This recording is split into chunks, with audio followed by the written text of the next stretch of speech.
Right. Hey, I understand that the term 69 has been changed now officially to 96.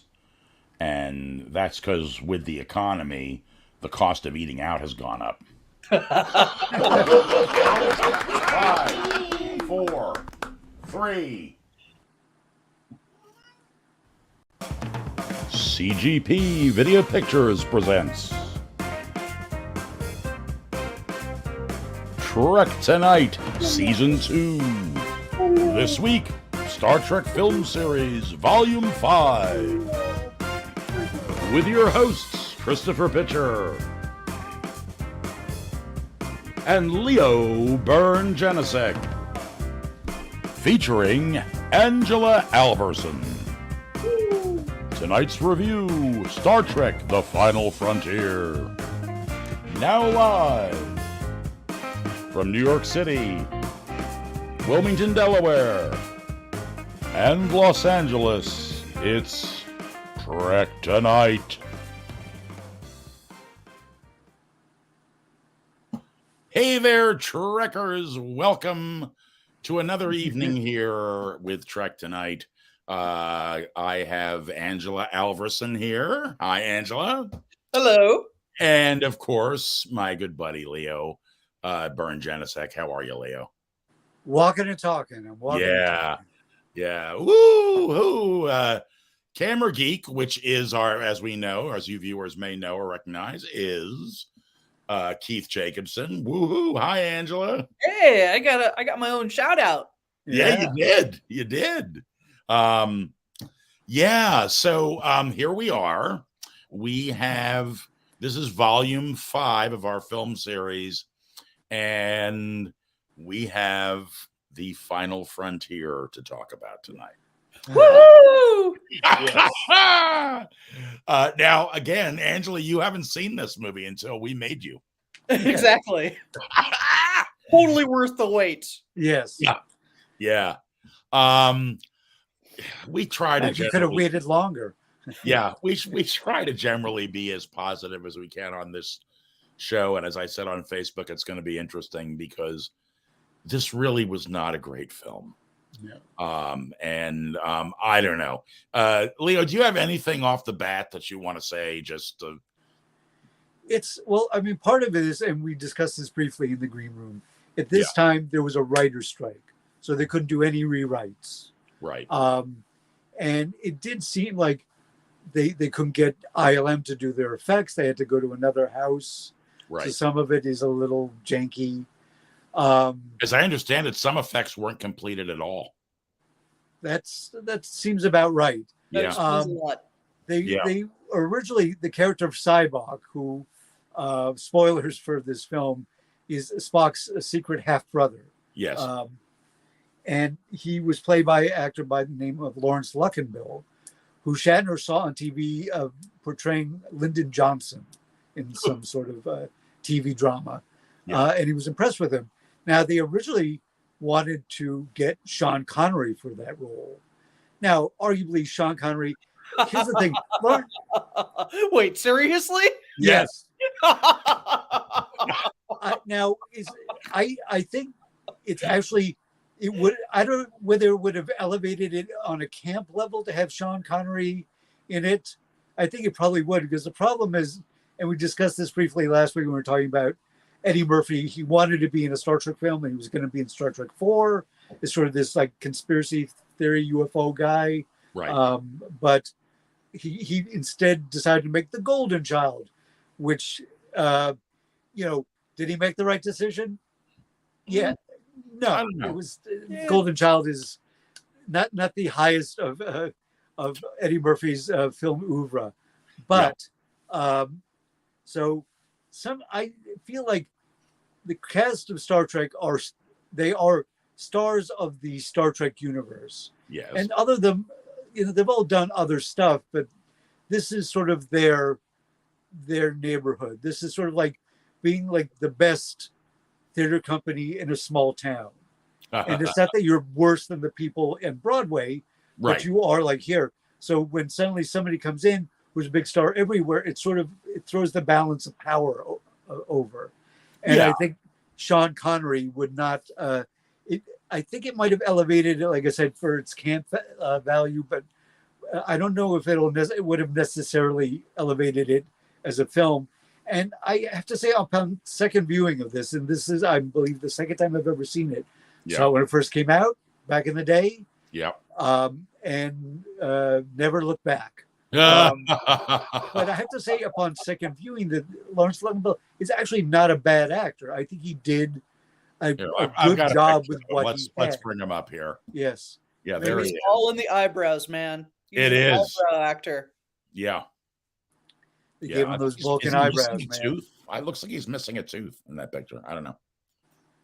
Anyway, looks like he just shot himself. Yeah. It's maybe not his favorite still. I would follow that guy to the end of the universe. No, yeah, because he took away your pain. Yes. Yeah. Originally, the script was supposed to be about televangelists, or maybe not literally televangelists, but that was Shatner's original idea. Right. It got written and rewritten a lot, and then the writer's strike happened, and they couldn't do any more polishes. Right. And as Chris's daughter is fond of saying, you get what you get, and you don't get upset. Yeah. Except that many people did. Honestly, it had a lot of handicaps. Yeah. So ultimately, I understand. Of course, now realize Gene Roddenberry was pissed because basically after Star Trek the Motion Picture, they demoted him out of everything. And when this film came out, he threatened to sue William Shatner because when he proposed script ideas for the motion picture, one of them was called The God Thing. And Roddenberry said, well, Shatner clearly stole my idea because this film is about searching for God. He never ended up doing it. He never ended up pursuing it. Well, he was... My memory of Star Trek is they ran into God or godlike beings, more than one might expect in exploring space. Right. But, Roddenberry had a lot of anger towards Paramount, after the motion picture because they felt like they cut him out. And to be fair, they did. But he's also super self-destructive and, coasted on that great bird of the galaxy energy with the fandom. Yeah. Did I hear that Roddenberry gave himself that nickname? Yeah. Yeah. Okay. Which is why occasionally I'm going to get hate mail for this. Never mind. I think the great turd of the galaxy, but that's just yeah. He's listen. No hate mail, please. No, but I believe the first time we heard the Great Bird of Galaxy, I think it was in The Man Trap, which was the first aired episode. Yes. Where I think it was Yeoman Rand brings Sulu like a plate of food. He's like, "Oh, the Great Bird of the Galaxy thanks you," or something like that. Yeah. And now Roddenberry decided that he was the Great Bird of the Galaxy, and who are we to argue with his profound wisdom at these proceedings? I have sort of odd little notes. Now, here's a cool bit. Well, hang on. I haven't yet to hear Angela's. Yeah, I'm sorry. I've been on this this opus. Well, as a newbie, I was, and I had already heard that it wasn't exactly a stellar project. Right. So I went in really optimistically, hoping to find just things to enjoy. If is it bad enough to be fun? Essentially what I was going for. How bad could it be? And will it just make me laugh in how bad that it is? Right. And I think if you don't take it too seriously, you can get a good chuckle out of this movie. Yeah. I feel like the storyline itself had a lot of potential. I feel like anytime you throw in a cult leader and you're searching for heaven, then there's just so many possibilities, and unfortunately, they just didn't. They didn't. It was a swing and a miss. Yeah, yeah, So- yeah. No, I think you're right there, Angela. I mean, I think the overall concept was not too bad. I just think the writing suffered a great deal. Yeah. Yeah. I mean, I pulled up Rotten Tomatoes to see what the rating was, and it got a 22%. So That's higher than I would have that's thought. definitely not a passing grade. Yeah, No. no. Yeah, I mean, you start this whole film out in this very sort of strange, almost Mad Maxian environment. Oh yeah. And I found the guy, I don't know what he was doing poking holes in the desert, but I guess looking for water. That was my guess. I don't know. We'll But never he's know. just a very unattractive character to begin with, and then, this hooded figure rides up, and then they go through this very strange, he's dropping the guy's dropping his bullets all over the place, and Cybok very, jovial with this man who's about ready to blow him away on the desert, and basically takes his pain away, and then all of a sudden becomes a follower. But I don't know, the whole beginning of the movie, it's like I was thinking about going back and giving it a second look just to create notes for the show, and I thought, but then I got to watch that scene. It's a weirdly, such a measured pace for an opening where almost nothing is happening. Right. I mean, you could just literally fast forward halfway through the movie and just completely disregard the whole front half, and you'd be fine. Yeah. There's, all right, you said you had some notes, Leo. Well, here's here's one little positive note. Okay. There might be others. This is the first utterance of kapla, which is Klingonese for success, which they do. Like the Klingon captain says that. Right. This Klingon bird of prey that seems intent on blowing the shit out of the Enterprise for reasons that are really it's not like this guy killed my dad in a battle. There's no motivation other than hey, I want to be the guy who killed Kirk. We're not at war, but what the fuck, And he looks like he's from an 80s hair metal. He's got a vest with no shirt and the crazy perm. Yeah. I mean, that guy looks like he's about to join Quiet Riot or Scorpion or something like that. Yeah. Yeah. He's not a particularly attractive Klingon. I mean, we got to realize we're following. He's the most attractive Klingon. Yeah, well, I'm just saying we're following up. The last time we've really seen a Klingon, except for the ambassador, which was played by Shuck, which was great. But the last great Klingon villain we had was friggin' Christopher Lloyd. Yeah, who was just amazing. So it's like, this guy had big shoes to fill. There was a lot of, sort of. It's like the Hydrox too. Like if Star Trek, if the first three, the last three Star Trek films were Oreos. Yeah. This is like Hydrox. Yeah. It sort of looks like an Oreo. Yeah. But when you taste it, you're like, nope. Yeah. So it's they're a lot. By the way, now let's talk a little bit about the camping scene. Where it's shot, and it's obviously like a professional climber, free climbing on the side of this. Yeah. There's Shatner and Nimoy. Yep. Shatner hanging off the side of the cliff. Yosemite. Yeah. And Spock, of course, using his gravity boots to ascend next to him. And of course, and then here's a shot, obviously staged, of the three of them in their camping gear. Part of the reason, by the way, I'm wearing a flannel shirt tonight to honor the camping scene, which your level of commitment is there. Impressive. You go. Thank you for noticing, Angela. It's commitment to the bit. Yeah, if I could have found a white T-shirt under it that said "Go climb a rock," I would have, but I don't have one. But for me, even though the humor is kind of forced, and we can talk a little bit about that, the camping scenes were part of my favorite part of the movie.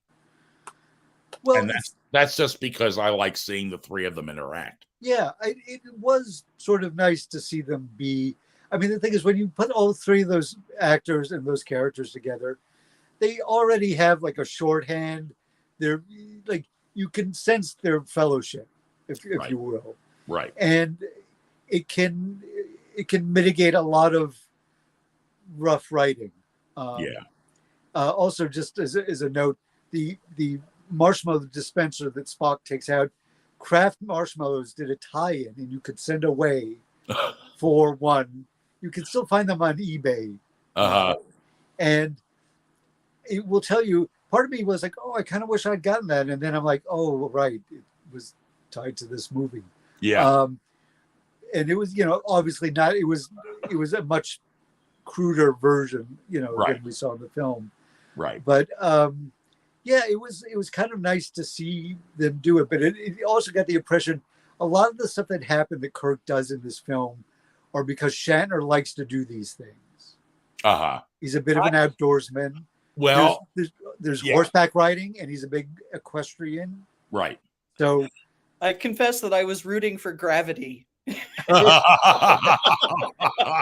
it's Ouch. Yeah, would have been a much better, different picture of Kirk in the first 5 minutes. Captain Kirk falls to his death off a cliff face. Yeah, well, it would probably be better than his death he has in Generations. So yeah. But hey, Scott Taylor is here. He gives us a thumbs up. Hey, Scott, thanks for watching. Yeah, there's also another element to this, and I read this in an article about some of the problems with the pre-production and so on of the film. And one of them was they had this very dramatic script, and then the studio came back to them and said, well, Voyage Home was funny.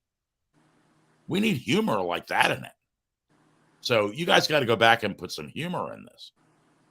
And it just occurred to me that I think he's climbing El Capitan. That tracks. Yeah. Right? Yeah, right. But the idea is a lot of the humor, then I think the reason it feels so forced is because it wasn't really intended to be there. No. And so you have these strange, awkward, quote unquote, funny bits, air quotes, that don't really fit. I don't know. No, I mean, let's talk a little bit about, and this is, I mean, it's a Star Trek trope that I normally don't have a problem with, but I do in this film. Is he's sent because you're the only experienced captain that can get there in time. Now Starfleet knows the ship is in terrible shape, and we talked about this last week, where they come over and they see it's Enterprise A, and they're like, well, they didn't have time enough to build a whole new Enterprise, right? So did they just take one that was going to be decommissioned and do a new paint job on it? And clearly that's what happened, because the ship is just falling apart. They have a skeleton crew of inexperienced, right, space people, and Scotty is doing his best trying to fix everything, and he has that awful. He's like, I know the ship like the back of my hand, and it like bonks his head. Oh my god! Passes out, which is such a cheap joke. A terrible joke, yeah. But it's another thing, and I'd forgotten this again watching it, is there seemed to be an implied romance between Uhura and Scotty. Like she's like, oh, I brought us dinner. And there's a kind of like, there's that kind of like touching his face, and and you're like, I'm like, okay, fair enough. You get older and you're like, well, I've known these people a long time. You're like, hey, it's not somebody I'd say telling, but it's like, oh, there's a comfort to these. Like, we've known each other a long time. Right. I'm always in space. It's kind of hard to have a long-term relationship. Yeah. It'll be like, well, I'm going on a 5-year mission, and I'm supposed to wait how long for you to come back? And maybe you don't, because I know what happens out there. Right. So, maybe they're like, hey, what the hell? And they're like, they got a little drunk on shore leave and hooked up, and they were like, it's not bad, but it's never really followed up, and it's never really addressed. Right. So it's sort of, again, one of the, it might be a result of writer strike, or, studio be like, let's put a little bit of this in here. Let's say, how about, somebody's got a bright idea. What if Scotty and her hooking up? And they're like, it's not really in the, you can just massage it a little. It'll work. Trust me. I'm a part of it, executive. I know what I'm talking about. Yeah, exactly. Part of it, they allude in a way to the idea that part of it comes from whatever Cybok did to Uhura. Because if you notice, they do have a nice, pleasant relationship. But then when Scotty's in sickbay and Uhura's already had her quote unquote pain taken away by Cybok, Scotty's not particularly comfortable with all this face rubbing and everything else. Well, because everybody's acted weird. I think because when she brings him dinner, both their dinners look like like it's a bag of cereal. They're like, oh, there's a good prize in this. Yeah. And they're just eating it out. Like, it's like there's no, like, it's not like you press it and then it like heats itself up and then slides a tray out or some, something. It just looks like, like a, silver bag of breakfast cereal. But, Yeah. And we didn't even talk last week about the fact. Oh, wait. No, that's next week. Never mind. I'm saving it. Hey, Keith says, so the studio contributed to the steaming pile of ... I'm shocked. Shocked, I say. Shocked to find there's gambling going on. Meddling executives. Yeah. And then he also follows that up with, LOL, I love how Leo has written the whole Scotty Uhura romance. Hey, it was there. I saw it. Yeah. But yeah, there's also the admiral who sends them out. It was played by Harv Bennett, who was the producer of the film. Yeah. But it also seems really negligent. It's not like, okay, you're gonna have a couple other ships as backup, right? Because we know the Enterprise is in rough shape.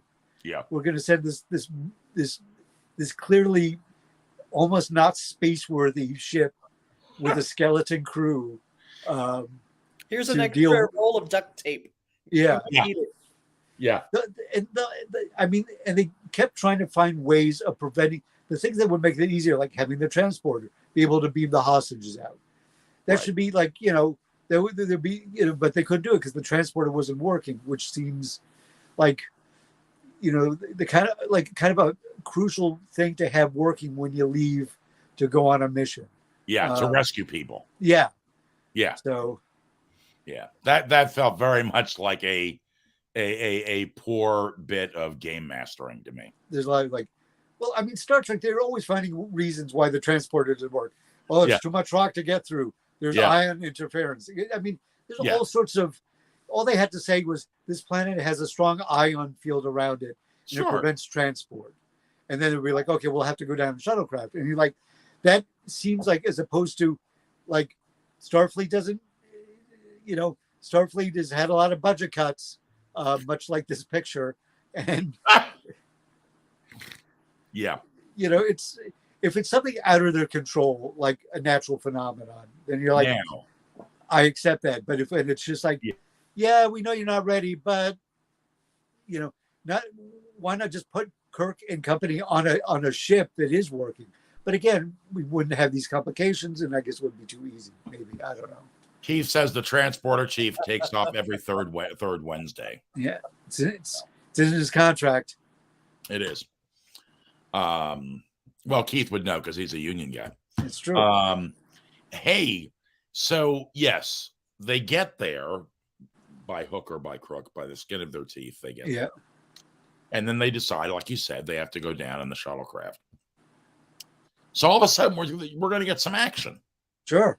Cool landing party. They're going to go down there. They're going to spring these guys. Not so fast. Yeah. Because we got to land really far away. Right. But, okay. You know that I love Nichelle Nichols. Sure. Okay. And she, in her lifetime, is a beautiful, beautiful actress. Were you at all a little cringed, though, when she does her fan dance in this? I mean, Hey, there had to be who another choice. who knows when those guys have last seen a female? I guess, but Apparently, you and know, the thing I is, mean, it's just also like, hey, I know you're a senior officer and a bridge officer, and you're part of a legendary crew. But would you take off your clothes and do a fan? First of all, they have fans on their shuttlecraft. Is that standard issue? Like right next to the phaser rifles, yeah, and the tricorders, and the communicators yeah, is the seduction fans. yeah, the emergency seduction fans. Yeah. Now I'm not. Here's the thing: is like, she was a dancer. Yes. And if you remember back in the day in Mirror Mirror, she's wearing that crop top uniform. I'm telling you. And you're like, damn, she was cut. She was really. Yeah. There was a time where she could really have pulled that off. Yeah. But now these guys are all of a certain age. Yeah. And it's just find another. Shaming her. Huh? What was You're that? body shaming her. I'm not. It's terrible. I feel bad for her because I think that they could have found out something else for her to do. I mean, look at the great bit she did in Search for Spock, where she takes care of Mr. Adventure. It does feel like a weird sexualization. I mean, I was never sure if that was Nichelle Nichols or if it was a body double, because we never see her face. Yeah, we just see her legs, and I think that was her singing because she had like Broadway training, right. So I'm pretty sure she can sing. And we saw her sing back on the show, right. So we know she's got pipes. Yeah, of course. But it does feel like a weirdly sexual thing. It's like everybody else, grab your ray guns and crouch and sneak up, and we're going to steal these horses that have horns on their heads because they're alien. Because that's how it doesn't just look like a cheap ass Western. It looks like a cheap ass sci-fi picture. Right. It's like, and again, it's like, apparently, she's cool with like taking off all the clothes and doing this whole fan dance. God love her, and that's fantastic. But I just think that I don't know whose idea that was. I don't know. I'm betting it wasn't hers. I'm assuming she could have refused to do it. Well, on behalf of my gender, yeah, I was fine with it. Okay. There you go. I would say as a bit, he's not aged well, but yeah, I thought it was fantastic. Okay, good. So they after like a couple of miles trek through the desert at night, and one fan dance later, they've absconded with a bunch of alien horses, right? And snuck into on the planet of galactic peace into Paradise City to go and get their hostages. And of course, with a very cool. Hey, close the doors after us. There's there's aliens on the planet. Yeah. I mean, now, and this is something that some people I know that are fans tend to get annoyed with, and we've seen it in later series and so on and so forth. But this is the first time I can think of where you've actually seen something that the Federation got behind and got involved in, which was clearly a failure. Yeah. This planet of galactic peace. I'm not sure why it was a failure. Was there not enough funding for it? Was it, I don't really get that. Why it all of a sudden became like, something. I think because the plot required it to be a shithole. Yeah, I get it. Yeah. Because again, it's like, it feels like at this point they would be able to at least try to give this planet like, okay, we can find ways of giving it more water and bringing, plant life and animal life. Right. And try to like, if not terraform it completely, inject some vitality into the ecosystem, which seemed to be, as far as like the only native, species or horned horses, as far as I can tell. In a strange bit of sort of parallel evolution. Yeah. I just don't know why they would pick that planet. because why they could shoot would it nearby in like Death Valley or wherever. I mean, why would you say, oh, we want to have this wonderful planet of peace between the Romulans and I don't know where the Klingons were. Oh, the Klingons are there. Yeah, the Klingons were there. All right, so you've got the Klingons, the Romulans, and the Terrans, basically.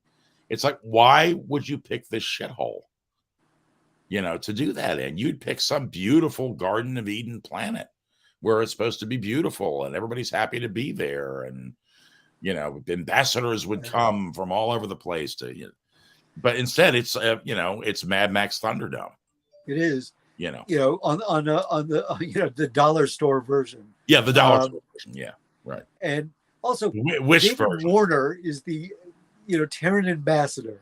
Now, David Warner, a very well-regarded, classically trained actor, who's basically used, briefly, if at all, in this.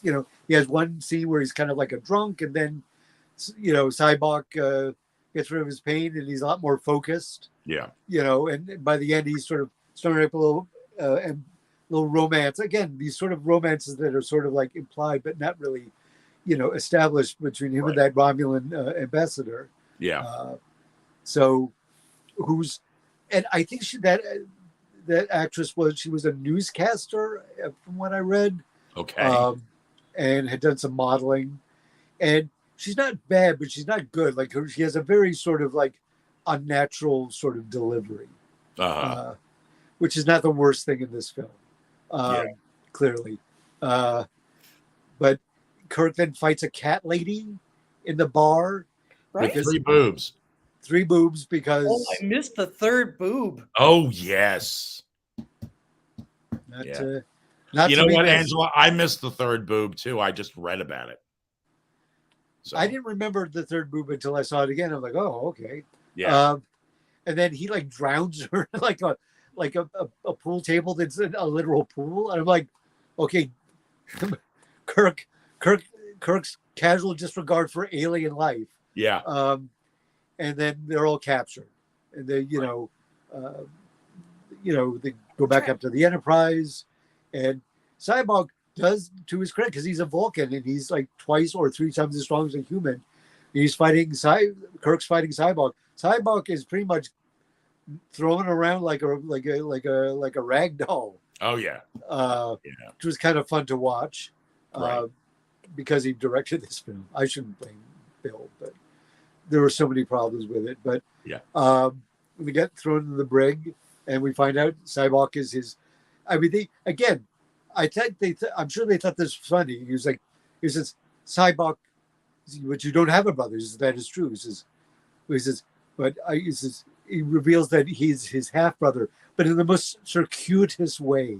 Like he doesn't just say, Jim, Sybok is my half brother. My father was married, right, to and again a Vulcan princess, which is like the vaguest bullshit I've ever heard. And I'm like, so they're kings and queens and princes on Vulcan? That seems new. That doesn't seem to fit in with their whole sort of like, scientific logic based, society, because nothing is more logical than a monarchy. Well, and so they are in the brig, and there is one element of distinction that this movie has, which no other Star Trek show in the franchise has, and that is, it is the only time you see anyone sitting on a toilet. There's Bill Shatner sitting on the brig toilet. Do not use while in space dock, it says. This is the great foreshadowing of the film. Yes. Yeah. So. But it's, oh my. And the whole thing is Sybok wants to go to this planet called Shakari, which is supposed to be this, like, it's Eden. For the humans, it's Eden, and the Vulcans have a different name. The Klingons have a different name, and blah, blah, blah, blah. And the Andorians, you can't pronounce it. I'm like, all right. And so, they also, he gives the whammy to both Bones and Spock. And the actor who played McCoy's dad is an actor by the name of Bill Quinn, whose daughter was Jenny Newhart, Bob Newhart's wife, who just passed this year. Oh, wow. So that's sort of a weird little. It has nothing to do with Star Trek, but I just because I was like, Yeah. who's that guy? Like, because sometimes you'll see people come back in other roles. Yeah. But I was like, oh, that's kind of neat that it's Bob Newhart. I think it's safe to say we're all big fans of Bob Newhart. Oh, sure. So there you go. It was Bob Newhart's father-in-law. There you go. And hey, John Van Gosteen is here. Oh, okay. Hey, John. John, good to see you. John commented on my wisecrack on Facebook about how we were going to review this show this week. So, what do you make of this so far? Like at this point in the picture, are you like, what the F is going on? I mean, what are you just like, okay, this is like a Mystery Science Theater without the commentary? Yeah, I'm like, okay, let's get to the movie. Like, when's the movie going to start? It's this is a whole lot of nothing. This is just a The pacing of this film is odd. It's but they eventually go to Shakari. Now Shakari was named after Sean Connery. As a sort of a little wink and a nod that he was supposed to play Cyborg. But that would have been like, let me take your pain away. I was like, Sean Connery.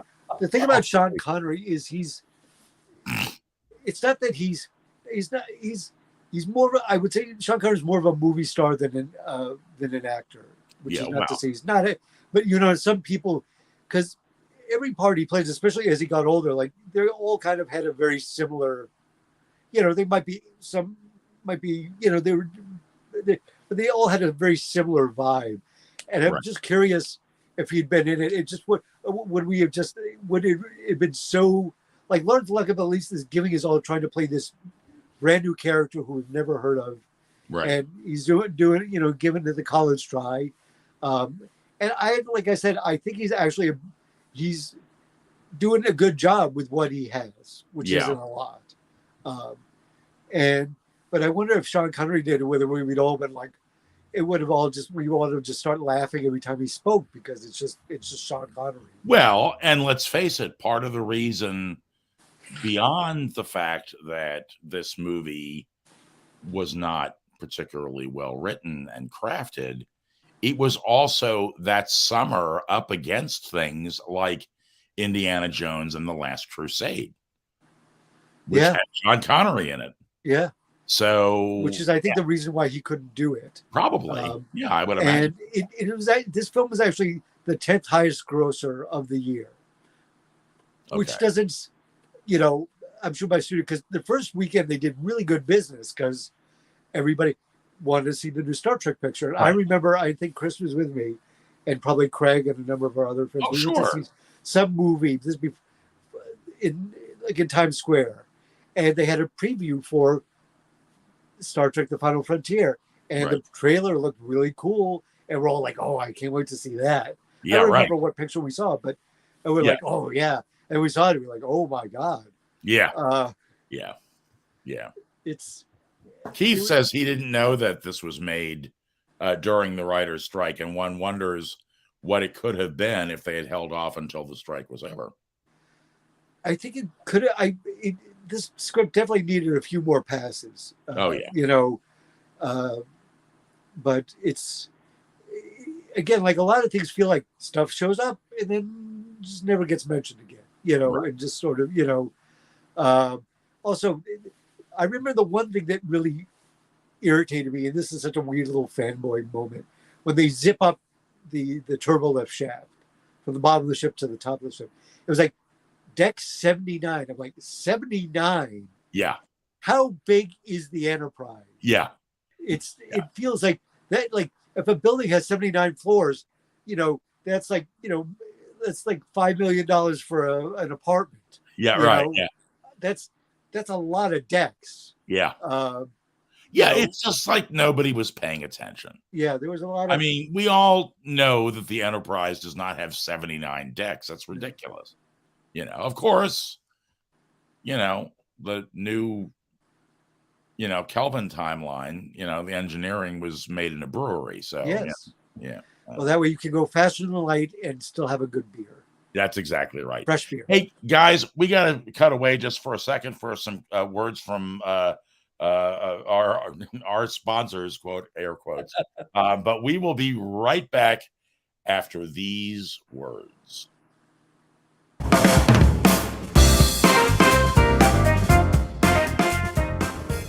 Chief Engineer's Log, Stardate 8609.8. These are the voyages of the Starship Enterprise. Aye, those were grand adventures. Hi, I'm James Doohan. Scott. It's been 20 years since Star Trek first aired. And to this day, the Star Trek saga still captures the imagination of millions of fans all over the world. The adventure continues. And to commemorate the 20th anniversary of Star Trek, I'm very pleased to present the first ever series of Star Trek collector plates featuring the key members of the Starship Enterprise crew. On the first plate is my illustrious friend, Mr. Spock. Now, it captures all of Mr. Spock's superior intelligence and calm demeanor. A remarkable likeness, I would say. Under an exclusive license from Paramount Pictures, Mr. Spock is available only through Ernst Enterprises in association with the Hamilton Collection. Right now, the Mr. Spock plate can be yours for only $29.50. Now, enjoy this plate for a full month and risk nothing, because the Hamilton Collection guarantees they'll buy back your plate at the original price if you're not satisfied. And through this special TV offer, with your paid order, you'll also receive a free 6-month membership in the official Star Trek fan club.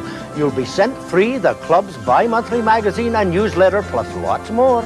So beam aboard and join us in celebrating the 20th anniversary of Star Trek. To order Mr. Spock and get your free membership, here's all you do. Hello out there. I'm Mr. Sulu of Star Trek. When I'm out in space, I use the Starship Enterprise to get around. When I'm here in Milwaukee, I ride the bus to save time and money. Your $5 weekly pass is a great buy. Your bus tickets, the greatest.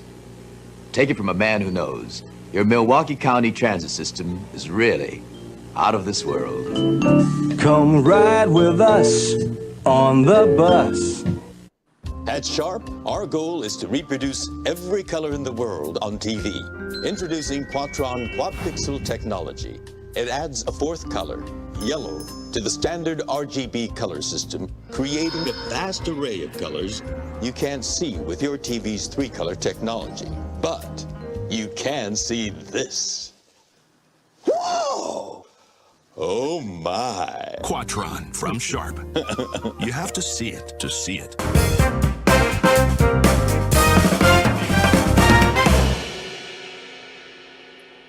Oh my. Oh my. Oh, that one with the bus. First of all, he's wearing Captain Admiral Kirk's uniform. Yeah. Yeah. And oh my gosh. When I'm here on Earth, when I'm in Milwaukee, I take the bus. Yeah. I'm sure. Yeah. Oh my God. I've never seen that one before. That was the plates made me think of Lower Decks and how Boimler collects plates of the crews of other ships. Yeah. Like, Tom Paris. Yeah. How'd you like that silver jacket they put Doohan in? It's spacey. It is. It's spacey. Oh my goodness. Oh, I'm not a collectible, a commemorative plate collector myself, which is just as well because. Like, now Keith says, "Come ride with us on the bus." Wah! And he says, and I say that as a bus driver. Yeah, Keith, I had to put that up, and I was sorry you weren't actually here live on the show for that commercial, but I did think of you. So, oh man. Oh well. Anyway, back to this wonderful film. So we're so close to heaven. Yeah. I mean, I don't know. I don't know what else to say. There's Kirk. Go climb a rock. He's wearing his go climb a rock. I mean, the thing is, so they get through the galactic barrier, which we've seen before. Yes. In the very first the second Right. Star Trek pilot, Right. Where no man has gone before, and nobody got psychic powers as a result. You know, nobody didn't have psychic powers. Right. But they get through, and they find the planet, and it's supposed to be a paradise, but much like the Planet of Galactic Peace, it's also a bit of a shithole. Yeah, right. It is a desert with craggy mountains. You think they might have sprung for like going someplace where there's some vegetation, so at least it could simulate Eden, as opposed to, you know, like, wow, it's beautiful. And Cybok he loves that fucking view. He's like, it's just like my dreams. It's just like I saw it in my. I'm like, that's what you saw when you thought of paradise. I mean, let's look at what Vulcan desert? looks like. Let's think about what Vulcan looks like. I guess, but still, it's not like Vulcan has to have some vegetation, or else everybody would be dead. Yeah, it is more of a desert planet, but it just feels like it's a little myopic of Cybok. But let's face it, his whole bit is myopathy. So what's the deal? Like every time they go to a planet that's either like dying or whatever, then like giant columns just erupt from the Earth. It looked like we've got this one thing that we can do. Let's just keep doing it. Yeah, they kept doing it. It did feel like God had just had ribs and he just left them. Like, sorry, I just had dinner. Yeah. And it's interesting. Well, it's not interesting. It's not surprising given the time it was made. But it's like, God appears to them. And he's very much like old man with a white beard, different faces. Right. But he's all kind of white guys. It was like, there was no it wasn't like a woman or an alien or anybody, right. So what? Also, Cybok has to be a little disappointed that he doesn't look like a Vulcan. That he looks like a sort of Midwestern Christian vision of God. Yeah. From maybe a children's book that is really will fuck you up when you think about it. That you get in Sunday school or something. So, they asked the he said, well, I need the start. I want to spread my word. Cybok is totally into it, and they were like, what does God need with the starship? There he is, pointing his finger up. Excuse me, and that's probably the best line in the whole film. Yeah. And it's certainly been quoted enough times. Yeah. Hey, here's a great shot. This is Shatner after he saw the reviews. Oof. And look at McCoy there. Yeah. Oh my God. Yeah. We've killed this franchise. Well, that's the thing. I've got to say, it astonishes me that they were able to dig up the coin and the green light to do Undiscovered Country, because Undiscovered Country is actually not a bad film. It's a pretty good film, and it's also very much. It came out around the time that the wall came down. It was very much sort of about the Cold War analogy with the Klingons and the Federation. Right. And as much as I'd much rather dive into a much superior film, we do have to sort of. Yeah. We have to finish. No, I mean, I'm really glad because we have that one to talk about before Strange New World starts. Yes. And it does feel like we're being fed onions and liver and onions. Yeah. We have to clean our plate before we get our dessert. I mean, it's here's the thing: is none of it makes sense. How did this guy contact? How was Cybok? It was never explained. How did Cybok know this guy was here? And or who was he? Clearly he was some malevolent dickhead. But it wasn't we never found out he was imprisoned by some other advanced beings there because he was malevolent. Right. There's another version of the thing where they go to find God and it turns out it's Satan or the devil. And there was a version where Spock and McCoy betray Kirk, which nobody liked. None of the actors. Nobody was in favor of that. And this guy's a little bit of that because he's certainly not acting like an all-loving God. He's like, let me take your starship, you know. And he was like, well, I got a question. Zap, you know. Yeah. No questions. Yeah, Keith likes the Star Trek V, the liver and onions of Star Trek movies. He likes that. Yeah. Yeah, I mean, I could see where they might have gone with that a little bit because, you know, I mean, here's a shot of, you know, Spock has Sybok with a gun in his chest. This is right after they get on board the Enterprise. And, you know, Kirk's sitting there saying, shoot him. And of course he doesn't. Now he doesn't because it's his half brother, but which gets explained in the, you know, while Kirk's sitting on the can. But you know, what I found kind of interesting, and I mean, in kind of a nice way, is when Spock said, "Well, it was my half brother," and Kirk said, "Well, you know, still like, why did you fucking shoot him?" And McCoy's like, "He's his brother. He can't. He's no more going to shoot him than he'll shoot you." Right. And which I thought was like an unusually like I like those moments of compassion for McCoy, who's usually got a racist tirade about Spock, who you know, and clearly Spock has just given up going to human resources to complain about it. Just right, exactly. Yeah. All right. Well, I mean, what else do we have left to say? I mean, you know, they obviously get out of there. Yeah. You know, and I mean, it was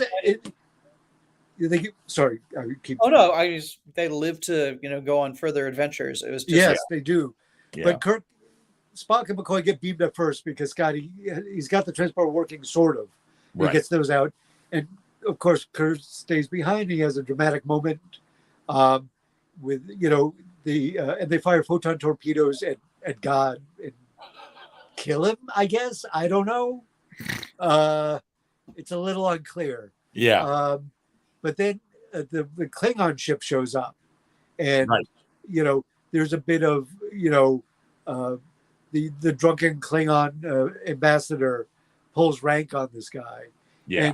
And you think Kirk's a prisoner, and they bring him to the bridge, and they, you know, and the ambassador makes the captain apologize. You know, it's like, this was not an order of my government. I'm sorry for trying to kill you. Yeah. And all this stuff is, you know, introduce you to my new gunner, and the turns around, and it's Spock who fired the torpedoes. Yeah. And they sort of almost have an embrace, and was it? Not in front of the Klingons. Not in front of the Klingons, Yeah. Which was, you know, kind of funny. And by the end, they're all having a party, and you know, there's a lot of and there's the Klingon bad guy having hors d'oeuvres at a party. I don't know. I mean, again, a lot of this seems sort of, again, it's like, it was like this was a first pass. It's probably not a first pass because the script kept getting weird. But, you know, it like some of the stuff that got in there, like, I'm not sure if Shatner is like a free climber, but he does like strike me as being the kind of outdoorsy kind of guy. And he does like I said, he loves to ride. He's got a bunch of horses. He's got a stable.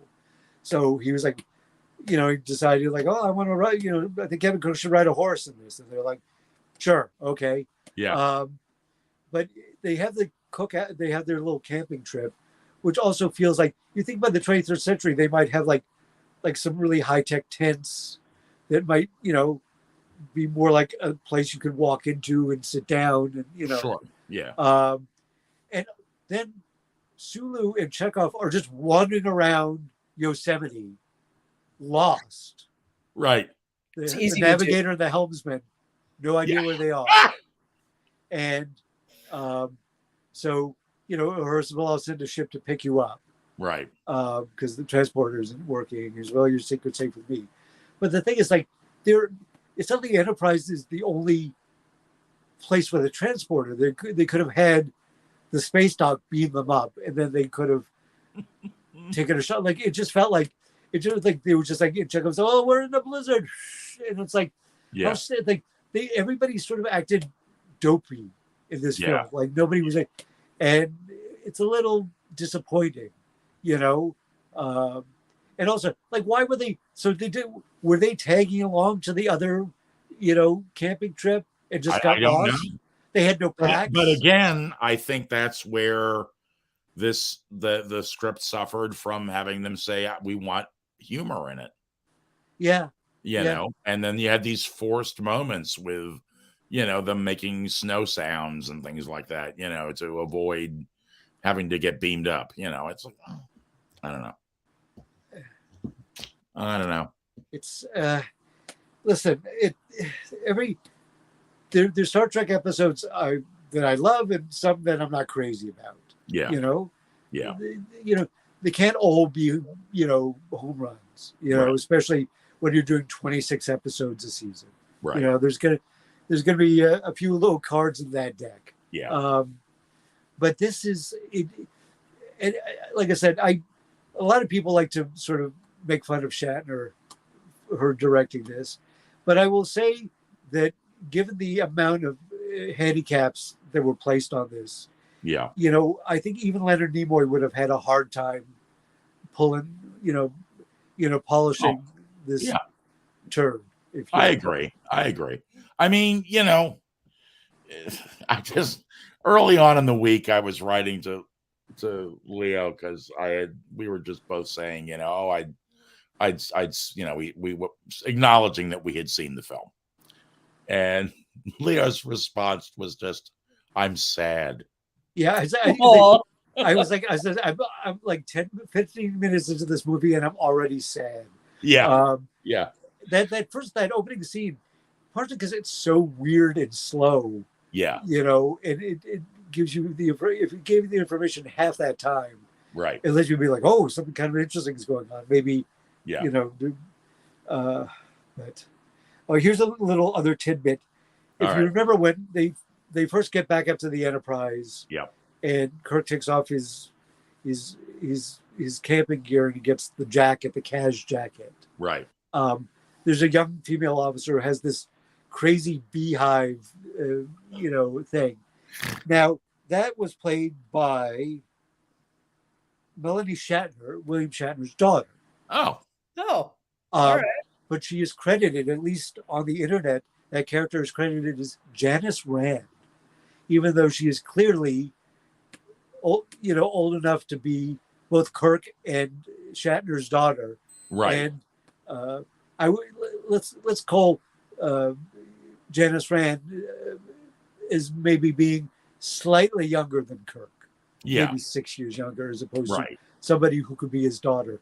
And that seems such an odd choice. Yeah, that is. Whether they originally wanted her to be in the movie and she wouldn't do it or couldn't do it, or Well, and it's especially weird because they've had Janice Rand in the other movies. Yeah. Yeah. So I don't know. One of the many. This feels like a bag full of mysteries that have no answer. Even if we got them, we'd be like unsatisfied. Yeah. Yeah. Hey, but we managed to fill a full hour talking about it. We have, sure which is fantastic. And you know what, guys? Now it's done. It's done. Yay! One last we can move on to our dessert. Trivia, yeah. And we can move on to the dessert. Yeah. George Murdoch is the guy who played God. Also, he played Vice Admiral J.P. Hansen in Next Gen, in Best of Both Worlds Part 1 and 2. He was the one who brings on Lieutenant Commander... my brain is so polluted with Final Frontier, I can't remember the character's name. The one who was gunning for Riker's job, who then appeared towards the end of Picard. Oh, yes, right. I've forgotten the character's name, but yes. So yet another one of the actors who repeats in Star Trek in different roles, like David Warner, illustrious actor, will return is the Klingon counselor, head of the Klingon High Command, in the very next picture. So very good. Very good. There's a real history of people, coming back playing different roles in different episodes. Yes. But again, I'm just thrilled that somebody had the faith to pony up the money to make Star Trek 6. Yeah, that is, and that the franchise didn't die on this film. It didn't do as big of money as they wanted, but it didn't do badly. Like I said, it was the 10th biggest grosser that year. Right. Which, I think at the end of the day, the cup must have covered their nut. Maybe. And, I wish somebody covered my nuts before I went to see that. Yeah. Yeah. I said to Leo earlier today, I said, hey, this film doesn't even have a space anus in it we can laugh about. No. Yeah. That would have All saved right, guys. Space anus. Hey, or the Spanus. The Spanus. Yes, the Spanus. Hey, Angela, thank you for volunteering to do this episode with us. Yeah, no, I really appreciate it. It's always a delight to have you here. I don't know. Anybody have any last comments on the film before I roll out of here? Not on the film, but we here at Trek Tonight, we're big supporters of the Writers Guild of America, and we certainly hope everybody gets their fair share. Both actors and the Directors Guild and the Writers Guild have sort of formed a coalition. It seems, because a lot of times directors sort of get shortchanged in terms of residual. There's everybody's making money except the people who actually make the thing. Right. So let's hope. I do want to see the strike settled, but I don't want to see settled unfairly.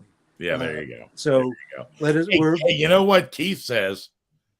Oh wait, that wasn't the one I wanted to pull up. But he says, Angela, you will talk to these guys again after they made you watch this flick. He wants to know that. Oh yeah, there's no love lost here. Okay, good. Yeah. But he also said he must say this show was more entertaining than the movie. Well, that's not saying a whole lot. The bar was awfully low. Yeah. But God is dead, I think, was the tagline of the movie.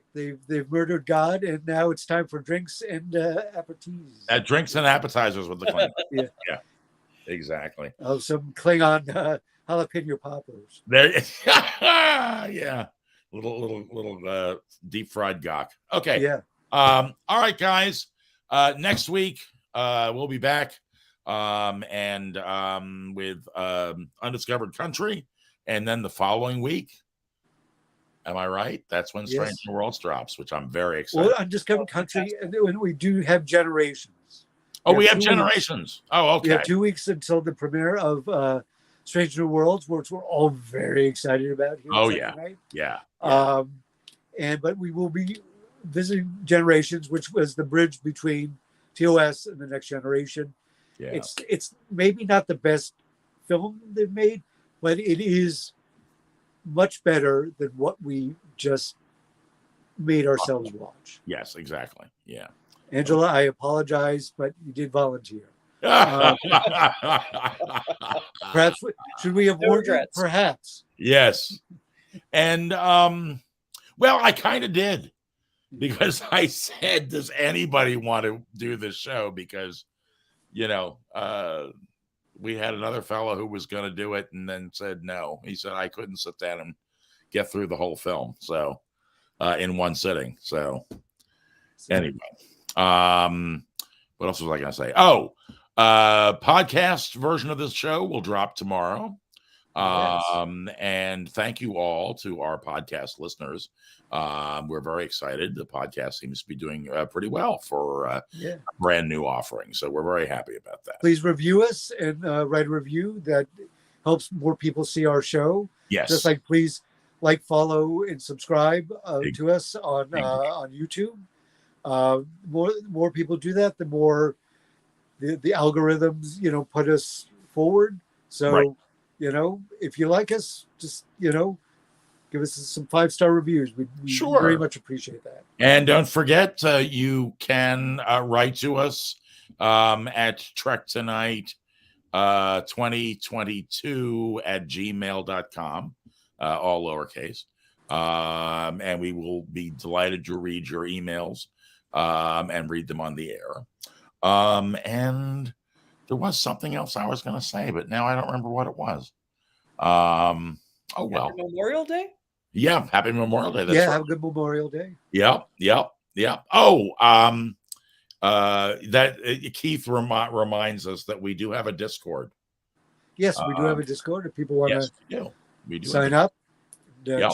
chat Trek stuff. We're always up for some Trek talk. We are. And what I was going to say went in my head and out again. Oh well. Yeah, I saw Nivok must have taken your pain. Yeah, the Discord thing threw me. All right, guys.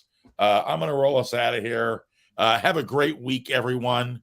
We will see you. Oh, that's what it was. Thank you, Keith. Yes, this is what I wanted to talk about. We are going to do a special show on Saturday night. We are going to have a look and break down the Strange New Worlds second trailer that just came out. And Keith's going to, and Leo and I are going to all look at that, sort of do a beat by beat breakdown of it, and talk about what we think, what our theories are. And anybody that has seen the trailer and would like to join us and comment, please feel free. And we will be doing that Saturday night. Look to the Facebook page for the announcement. I haven't posted it yet. I'm kind of thinking, I don't know. What do you think? Should we do 9, Leo, or should we do 8? I don't really know. We'll discuss it. It's go either be 9 or 8. Yeah, we'll let you know. It'll be up on the Facebook page. So since you have liked and subscribed, you will get a notice about it. Yes. All right, guys. Take care and have a wonderful week. Yep.